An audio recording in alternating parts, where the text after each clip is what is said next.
Why ancient humans worked less than you imagine waking up tomorrow and only needing to work 3 hours a day to survive. No emails, no deadlines, no alarm clock, just enough work to get what you need, and the rest of the day is yours. Sounds impossible, right? But for most of human history, that was normal. In fact, some scientists believe that many ancient hunter-gatherers had more free time than the average person living today, which raises a strange question. If technology was supposed to make life easier, why are we working more than ever? To understand that, we need to go back hundreds of thousands of years. For almost 95% of human history, people lived as hunter-gatherers. There were no cities, no offices, no schools, no bosses. Humans lived in small tribes, usually between 20 and 50 people. Every day they hunted animals, gathered fruits, roots, nuts, and whatever nature provided. Life was dangerous. A single injury could become fatal. Predators were everywhere. Food wasn't always guaranteed. But despite these challenges, hunter-gatherers often spent surprisingly little time actually working. Anthropologists who studied modern hunter-gatherer groups like the Hadza people of Tanzania discovered that many adults spent only a few hours each day finding food. After that, much of the day was spent resting, socializing, making tools, telling stories, and caring for family members. Think about that for a moment. The people we imagine as constantly struggling to survive may have enjoyed more leisure time than many office workers today. Why? Because their needs were simple. They didn't need mortgages, they didn't need cars, they didn't need monthly subscriptions, they didn't need thousands of possessions. When you want less, you need less. And when you need less, you work less. For thousands of generations, this lifestyle remained largely unchanged. Then around 12,000 years ago, humanity made a discovery that changed everything: agriculture. Instead of searching for food, people could grow it. At first, farming seemed revolutionary. More food meant more people. Villages appeared, then towns, then cities. Civilization was born. But agriculture came with a hidden price. Farmers often worked much longer hours than hunter-gatherers. Fields had to be planted, weeds had to be removed, water had to be managed. Harvests required enormous effort, and unlike hunter-gatherers, farmers couldn't simply move on. They became tied to their land. For the first time in history, large numbers of humans began living according to strict schedules created by nature's seasons. Work became constant, year after year, generation after generation. As civilizations grew, new jobs appeared: builders, merchants, soldiers, priests, tax collectors. Kings and rulers demanded labor from millions of people. The larger society became, the more work it required to function. Roads had to be built, buildings had to be maintained, armies had to be supplied. Civilization created incredible progress, but it also created endless responsibilities. Then came another major turning point: the Industrial Revolution. Machines transformed human life. Factories could produce goods faster than ever before. Many people believed technology would dramatically reduce working hours, and for a while it seemed possible. Machines did the heavy lifting. Transportation became faster, communication became easier, productivity exploded. But something unexpected happened. Instead of eliminating work, technology created entirely new forms of work. Factories needed workers,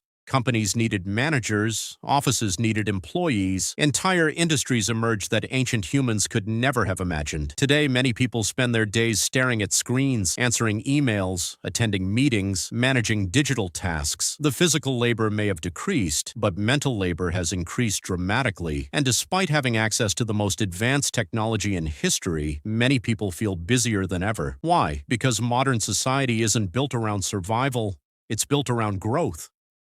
Businesses want growth, economies want growth, careers demand growth. Social media encourages constant comparison. The goalposts keep moving. Every achievement creates another target. Every promotion creates another expectation. The finish line never seems to arrive. Ancient humans had fewer possessions. Modern humans have more possessions than any generation before them. But every possession comes with a cost.